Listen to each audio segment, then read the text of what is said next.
Support comes from Empower Missouri's Affordable Housing Coalition, working to address the causes of housing insecurity and homelessness through tenant advocacy.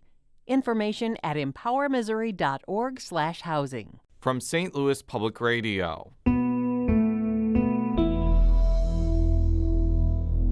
This is Politically Speaking.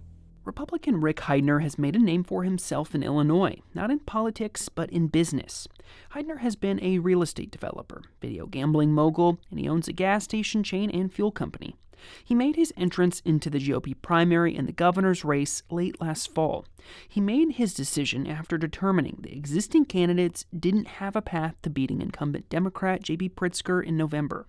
On this episode of Politically Speaking, I ask Heidner why he's the candidate that Republicans should pick.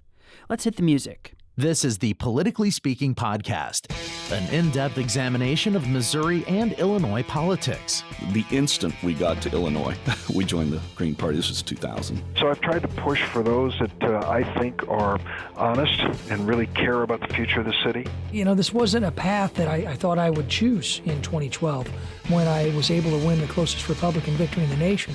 If it's something that will help Southern Illinois, I'll work with him on it. If there's something he's doing wrong, then you got to fight him on it. I believe very strongly in the Second Amendment. I believe less government is better, and I believe local control is better. I choose to fight for working families and for union members. Welcome to Politically Speaking. I'm St. Louis Public Radio's Metro East reporter Will Bauer, and joining us is one of the four candidates vying for the Republican nomination in Illinois' governor's race. Good afternoon. My name's Rick Heidner. I'm running for governor of our beautiful state of Illinois. Thanks for being here, Rick. And maybe before we jump into all the issues and all the campaign and whatnot, I wanted to give listeners an opportunity to know more about you. So if you can, fill us in on your background. Sure. I was born and raised here in Illinois. I'm 65 years old. I have a wife and 5 kids. Started off with very, very little in the beginning. When I was 1, my brother was 2. My mother and father got divorced. He left and never saw him again. So my mother had to raise us by herself. She was a housekeeper maid and a hostess. Very, very humble beginning. She was very proud, never took anything for anyone. And we just really suffered through the beginning of life. When I was 6, my brother was 7. We actually started working. We had 2 paper routes before school, 2 paper routes after, and just built until realized I had to be in my own business. Did that by the time I was 16 and a half years old.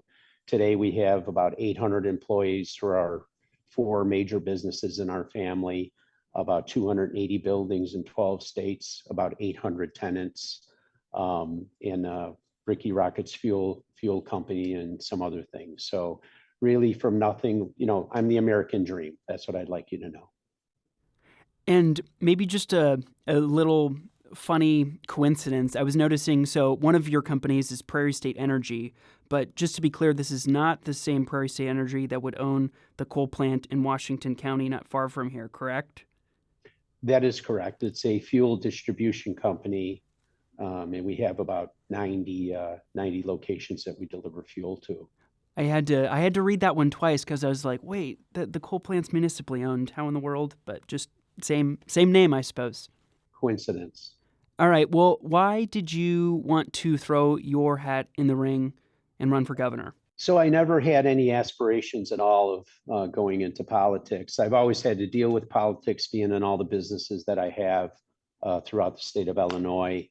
But what really happened was, I kept seeing all these people getting hurt here in Illinois, kept seeing this revolving door in the justice system. I couldn't understand the Safety Act and the not cooperating with ICE, and it just kept breaking my heart. My soul kept just telling me, Rick, you have to do this. Rick, you have to do this. When I looked at who was running, I saw zero path for any of the candidates, the other Republican challengers, to ever have a chance of beating J.B. Pritzker. So I said, I needed to do this. I just had to do this. So I've been asking everyone about Emerson College polling that was released at the start of January. And at that time, you would have been in 6th, but I think it's important to note that you had just gotten into the race relatively recently when that poll was taken. And so maybe first off, why did you get in so late, and do you think it was maybe too late? Well, I really didn't 100% decide to run till probably 10 days before the petitions, the signatures needed to be put in. And it was very difficult for me. You know, I'm in a regulated business, and actually JB Pritzker is my regulator, so I felt it to be incredibly dangerous. But like I said, my heart and my soul was pushing me. Then I was trying to get a lot of my business settled. Also, I had tremendous respect for Darren Bailey's tragedy that happened. So that slowed me down a little bit. And I really didn't even start running until after the first week of January. And I know I started at 1%. I'm pretty sure I'm in second place right now behind Darren. How have you kind of approached maybe this race, knowing that you're working on a slightly more abbreviated schedule, maybe working uphill in this race? Well, I think in every room, it took me about 6 to 8 debates or 6 to 8 places that I went into with the other candidates before I realized a lot of us are like-minded in a lot of things. But I realized that I was pretty much every person that was in that room, from whoever had the least of means to anybody that built large businesses and became super successful, and all that path in between, you know, a tenant, an employee, an employer, a person who pays a lot of real estate taxes, people that are, you know, responsible for somebody with a lot of mortgages.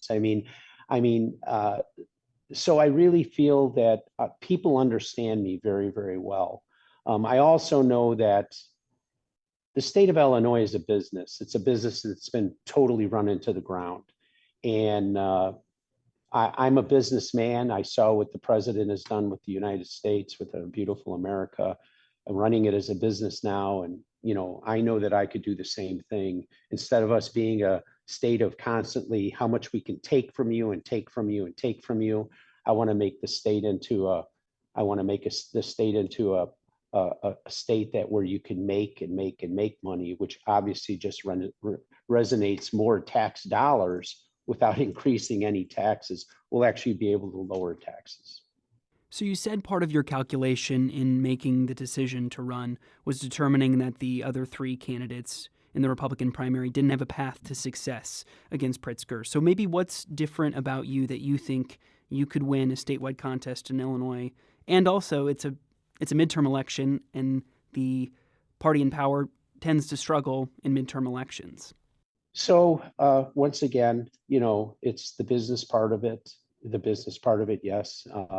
You know, I believe that people absolutely do understand, and they actually want a businessman to run the state. And again, the other candidates, especially now interacting with them more and more, you know, I really feel that I'm the person that should take the reins here and go against JB Pritzker, win the election, and run the state. And you were just mentioning President Trump, and it seems that you're pretty in line with him, and feel free to correct me if I'm wrong there. But I guess my question would be, do you think that maybe hurts you in a general election down the line? No, I don't. I think a lot of the state is leaning away from these crazy things that the Democratic Party is doing and has done, and the current governor that don't make any sense. Keeping us safe is really the very first thing. Again, in the fall session, all it was how much more can we charge you? How much 45 cents more on tolls, and we're going to charge you for a bonfire. We're going to charge you, you know, to pick up your garbage. You know, people are done with this, I believe. I think and by the way, I've done a tremendous amount of business with, you know, in the state, and I've dealt with a lot of the Democratic side and a lot of the Republican side, and I've donated to both sides, by the way. Not that that makes that big of a difference. The biggest deal is I'm tremendously respected by Democrats and that are in office, and I'm respected tremendously by Republicans, and I've respected them also. So I think I'm going to have, first of all, I'm going to have an open door policy, and I have no problem talking to anybody. If you make sense, we're going to talk. If you don't make sense, we're not. But the only other thing, every single legislator that comes into my office or calls me, the first thing I'm going to do is talk to them about term limits. We should have two terms for a limit for a governor. I mean, none of this would be this way if J.B. Pritzker wasn't able to run for a third term.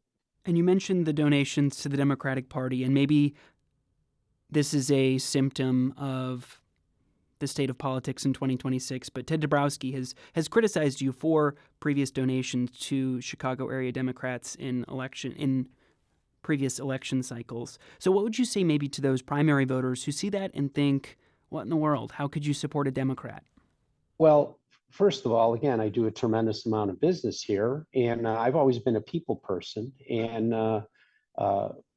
Ted wants to bring up my donations, but Ted doesn't want to tell anybody that he's taking a lot of money for Democrats. So we're ending up with the same cycle that happened in 2022, just with another character. So I'd much rather have given money to Democrats. And by the way, again, I have relationships with all these people now, so you can imagine how well it's going to go for me when I become governor, working with them. I've had Democratic politicians that are excited that I'm actually running because they're not even happy with some of the things that go on. So I much rather have given money to Democrats than be taking money from Democrats right now. And it seems to me that a big need for whatever Republican emerges from this primary will be appealing to suburban, urban voters, particularly in the Chicagoland, but I suppose also down in this neck of the woods here in the Metro East too. So how do you go about maybe peeling off some of those voters that maybe are moderates and they voted for Pritzker in the past, but they're not happy with him this cycle?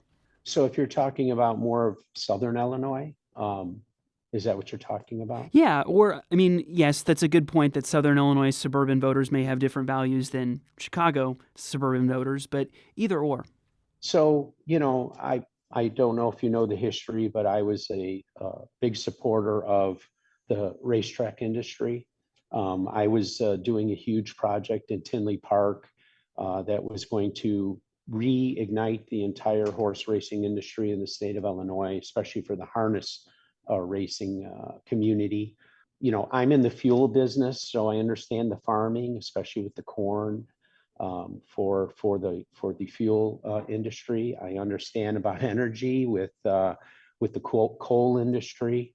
I hope these people give me a chance. I really ask anybody to spend an hour or two and just go on the web pages, look me up, read all about me, listen to the things I've said.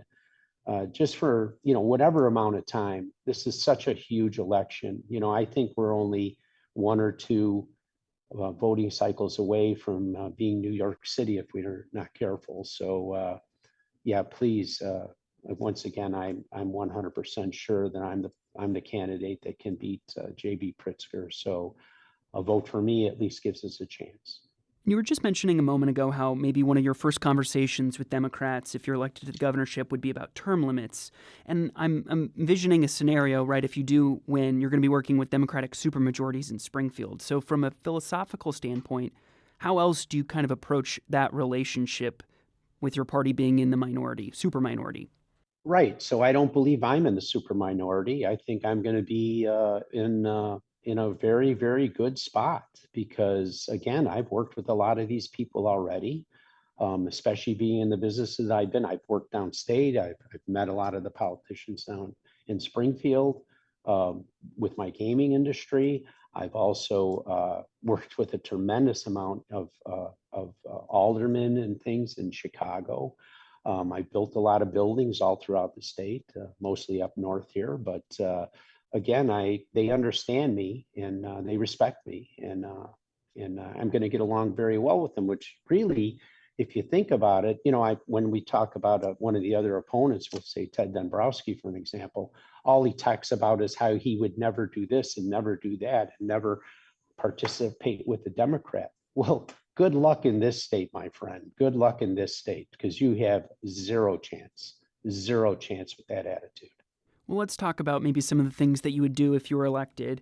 And I'll start with state finances, because it seems like that's a pretty popular one for your primary opponents who are really set on reining in state spending. So if you were elected governor, how would you approach the budget? And if you're gonna cut it, where do you start?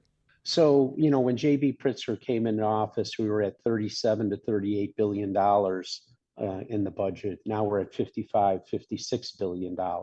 In one of my industries, he's raised the tax 17% in the time that he's been there. The first day I go into office, however I can do it, I want to freeze all tax increases, completely freeze, no increases. Then I want to go department by department by department by department, one by one, and go through every single thing and see where there's waste and abuse. And I'm positive I'm going to find that, unfortunately. The other thing is I'm going to stop driving business out of Illinois, and I'm going to start to invite business into Illinois. I understand what it takes to be able to, what you need and the things that we have to do to get businesses to come here. Look at what happened with Ken Griffin, one of the most, charitable people that we had in this entire state that probably ever in existence here. And for him to take himself and his business and his 1,100 or most of his 1,100 employees and leave the state is unconscionable to me. That wouldn't happen. When I see at Arlington Heights, the 326 acres, what a debacle that is. It'd be half built already if I was governor. It's just crazy to me. If we generate more business just with the taxes we have, we generate more taxes. It's common sense. It's just common sense. So then we'll figure out all that. We'll save, we'll build, and then we'll lower taxes. And then in terms of a place that you're interested in looking at for maybe auditing or cutting spending, are there particular places of the budget where you think we need a particularly strong set of auditing or place that would need to be cut? Well, I'm going to audit all departments, period, every single one. But the first day I walk in office, the Safety Act is gone, and the sanctuary state is completely gone. That's gone. And, whatever billions of dollars we spent on that, I mean, we're paying for hotels, fully leasing hotels for illegal immigrants. It's crazy. I mean, I have there's been things that I've seen wasted just from people that I know. So, all that's got to stop. It just has to stop. So let's talk more about those two things. So maybe first with the Trust Act, which gives sanctuary state status, right? That generally means that state and local law enforcement won't assist the federal government with immigration enforcements unless there's a warrant. But why does that, in your eyes, need to go away on day one if you're elected governor? Yeah, let's talk about that, and let's not be Minnesota, all right? So we have hardened criminals from other countries that we know are murderers and rapists and pedophiles and robbers, and they commit a smaller act of violence or something here, and we have them in a cell in one of our sheriff departments or one of our cities, and by law they cannot call ICE or the federal government to come and get these criminals. Where does that make any sense? And instead we have to release them. Yes, I mean, it's literally criminal, all right, on what's happening. People are getting hurt. Now you release them, all right? So let's just talk about ICE or even the National Guard, but let's just talk about ICE for a second. So instead of calling them on the phone and come pick up these criminals, we let them out. Now what happens? ICE doesn't know where they are. Our sheriff's departments, our police departments aren't allowed to call ICE and say, listen, we know there's a gang of Venezuelans in this apartment building, and they're in apartment 703 and 705 and 707, okay? No, instead, they're not allowed to do that. So now what happens? The ICE goes, instead of having 6 or 7 agents go get those criminals, now instead they have 20 and 30 out there. Our government is actually fueling the fire for people to go out there and protest. And now they have to, now they have to go inside of a place. And if they find 30 people in there and 10 of them don't have documentation, even if they were good people, even if they were here for a long time, even if they had homes. They're obligated by law now to take them. They can't stand there and say, well, you look like a nice person. You've been here for 15 years. You got kids in high school. I'm going to let you stay. They can't do that. They have to take them. This is insanity what's happened. Just insanity what's happened. They would have been out of here in 6 to 8 weeks. They could have came in. They could have got 90% of everybody they were really looking for, and then they could have been out of here. Instead, we're probably in the over 200 days of this. And what? So somebody can go on Jimmy Kimmel and on Colbert and pound their chests and say Donald Trump's a Nazi. It's craziness. It's just terrible, disrespecting our federal government like this and our police officers. And then the other legislation is the Safety Act, which maybe the most well-known part of it, right, is eliminating cash bail. Do you think that needs to go too? Or maybe is it something that you're open to working with state lawmakers to amend it and make it better in some way, shape, or form? Well, I don't mind looking at amending it, but let's just probably start all over, because it's got to stop the first day. And I can do that by executive order. And because right now, look at the poor little girl that got lit on fire. 71 times that guy was arrested, 71 times. He has an ankle bracelet that nobody's monitoring. And some poor little girl gets set on fire. I was talking to the Tribune. They did 14 minutes with me after one of the debates. They put nothing in there. They put in one sentence after I spent, and all the answers, the guy's nodding his head. Yeah, he agrees with me. But he says to me, well, really, Rick, that's just an outlier. People will say that's just an outlier. And I didn't even understand exactly what an outlier was, but I figured it out pretty quick. It was an anomaly, a 1 in a million, whatever. Well, if that person would have been in jail, it would have been 0 in a million. If that poor little girl was that man's sister or his mother or his wife or his daughter, I'll bet you it wouldn't have been an outlier for him. So, yeah, I have a real simple reason, whether you have money or whether you don't have money. And by the way, bail always goes basically by your assets too. So bail for me might be $100,000, and for somebody else, it might be $1,000. But I have a real simple way. If you don't want to have to put up bail, don't commit a crime. Just don't commit a crime. It's really not that hard to figure out. So in that case that you were mentioning, the woman getting lit on fire in public transit, I think there are some people that would say, because the state's attorney did say, we want that person to be detained on some of the previous criminal activity, but the judge said no. And so some are going to see that maybe as not a condemnation of the broader elimination of cash bail, but rather the judge making a terrible decision. Do you see that critique of the system? 1,000% it has to be critiqued. There should be, if you commit this, it should be a minimum of this. If it's, depending on the crime. I have a problem with all of it. It needs to be fixed. To make sure I understand you, you are open to amending it, but your first gut instinct is we should scrap it and start over. Is that correct? That is 100% correct. In terms of other state policy that I wanted to ask you about, the state passed the Climate and Equitable Jobs Act, I'll get it out, in 2021.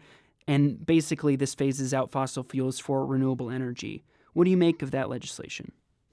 I'm in disagreement with it. We have a huge coal industry here. We should be, embracing our coal industry here. Fossil fuels. I'm in the gas distribution business and the gas fuel center business. Whether I'm in the businesses or not, it's fairly simple. I think we need to do the nuclear small pack energy plants. I think that'll help us tremendously. I also think that the AI community and the data center community should be paying more for energy, because they're creating a problem and it shouldn't be trickling down to the homeowners. So there's a lot there. I believe there was actually just legislation called the Power Act that was introduced in Springfield that would deal with the very thing about making the companies that are behind data centers pay for the electrical strain that they're putting on the system. So timely. Great. Well, they may have heard me a month and a half ago. Who knows? I did want to return to taxes and affordability, which affordability seems like it's really going to be a big theme of the 2026 midterms, or just making everyday life more affordable. So say you're elected to the governor's office, how do you start to make everyday life more affordable for Illinoisans? Well, I've gone over that with you already. First thing I want to do is freeze all taxes so there's no increases. One idea that I had, I don't know, since we're not going to talk about it because I already said it 7 times, but one thing that I really like to do is for first-time home buyers. For my kids came to me and said, Dad, a lot of our friends think they're never going to be able to buy a house. So I started thinking to myself, you know what, why don't we not charge them income tax on whatever they put down as a first-time home buyer? And I'm not talking about just kids. I'm talking about if you're 45 years old with kids and whatever you put down, let's not charge them income tax on that 1 year. So if you make $75,000 a year and you save $40,000, let's only tax them on 35 for that 1 year to help them. Is given an incentive to everybody seems to love the idea. And I would tell you that once we do that here, or as we're doing it, as I'm trying to get that implemented, I would go to President Trump and I would ask him to please do that federally, because I think he wants to have people have a home ownership also. I wanted to also talk a little bit about education. Illinois lawmakers let a private school tax credit program expire in 2023. Do you think that was a mistake? I'm 1,000% for school vouchers. I feel that teachers should be there's a lot of wonderful teachers, but teachers should be very accountable to the way that they're teaching the students. I think parents have the right. So if we're spending $30,000 a year on a student, what I'd like to do is, if you're not happy with the way that customer of that school is the student, that customer of that school is the parent. If they're not happy, I'd like to give them a 50% voucher for that. And I'd like to have them be able to put their child in a private school. I absolutely feel that a tremendous amount of teachers unions, especially one in the state, has become a political organization instead of concentrating on what they should be concentrating on, which is teaching our students and giving them a great education. You don't make your scores higher by lowering the way that you're looking at what education is. So I think that's horrific. And then in terms of Chicago Bears funding, do you think the state of Illinois should have any role in potentially helping them build a new stadium? Boy, if you haven't seen me talk about this. So yes, I do believe, there's 326 acres sitting over there in Arlington Heights, the old Arlington Heights racetrack. The Bears bought it. The Bears have rented from us for 100 years. Doesn't anybody think that they deserve to own their own property? The craziness to say that the Bears would have to pay $523 million or whatever the number was if they want to leave, because that's what's owed. They're renters. When their lease is up, that's all they're responsible for. I'd love to go to one of my renters, let's call it Starbucks, and say, oh, your 10 years lease is up and you're leaving. Well, I still have a $480,000 mortgage. You have to pay it off or you can't leave. Doesn't happen. 326 acres is a city inside of a city. It's a dome stadium. It's much more than just the stadium and parking. It's hotels. It's restaurants, it's bars, it's fuel centers, it's condominiums. It's going to be all kinds of things. It will generate hundreds and hundreds of millions of dollars of tax dollars.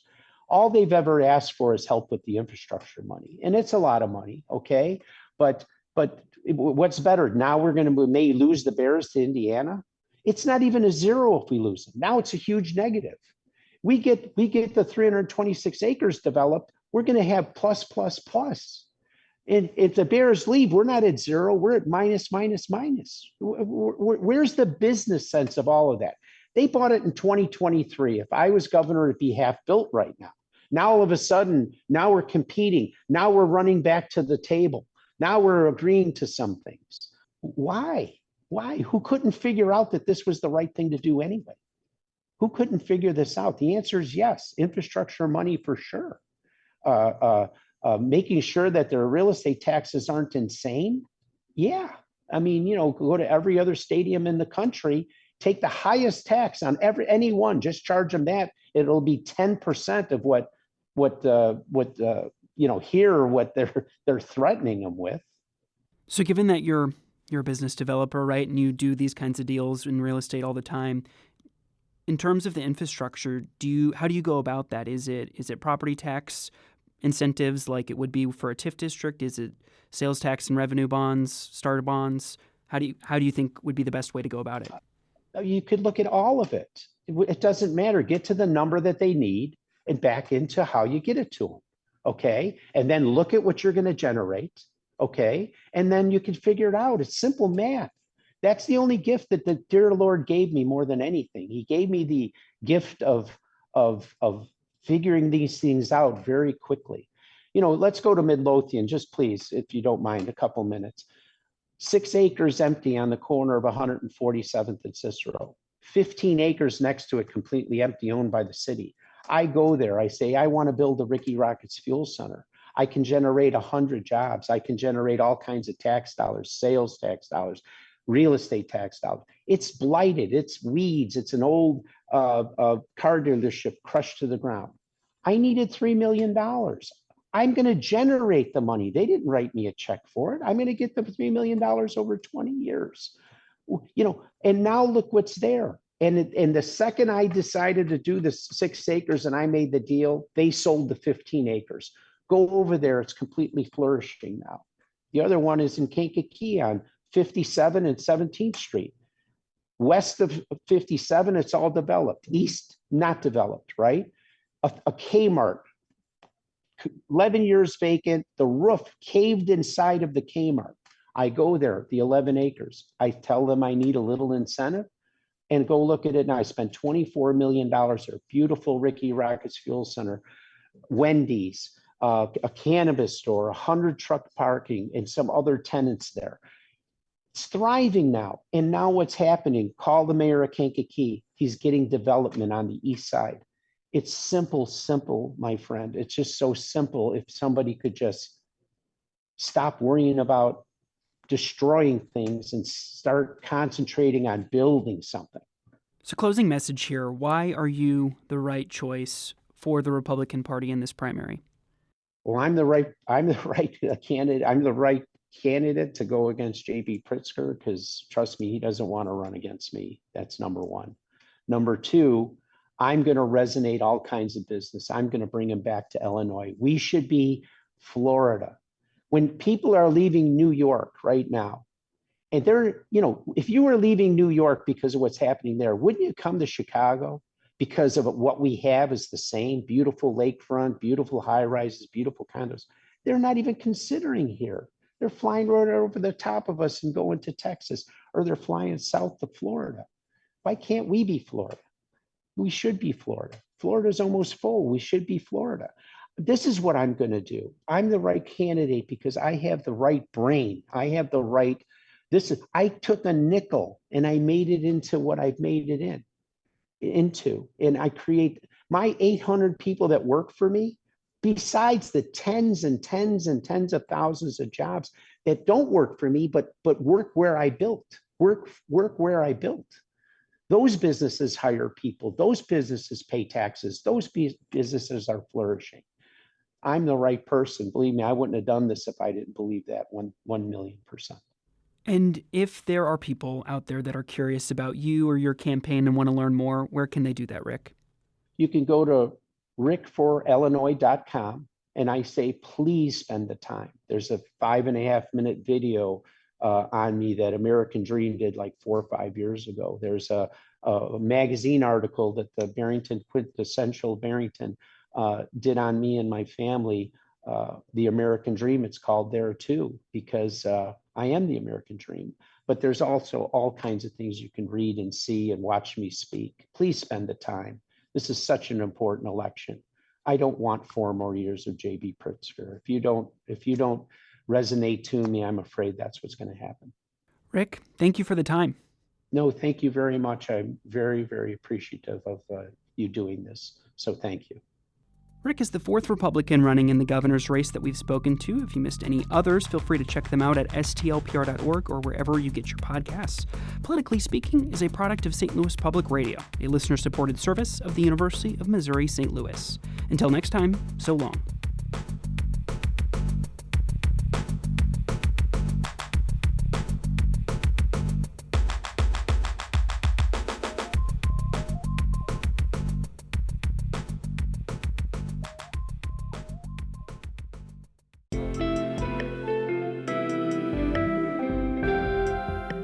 The Gateway brings you the day's news each weekday from around the St. Louis region and the state capitals in Jefferson City. Our schools are accredited. We don't need this bill. And Springfield. How many more years must pass before lawmakers see time is of the essence? I'm Abby Larico. Join me each weekday for The Gateway on the STLPR app or wherever you get podcasts.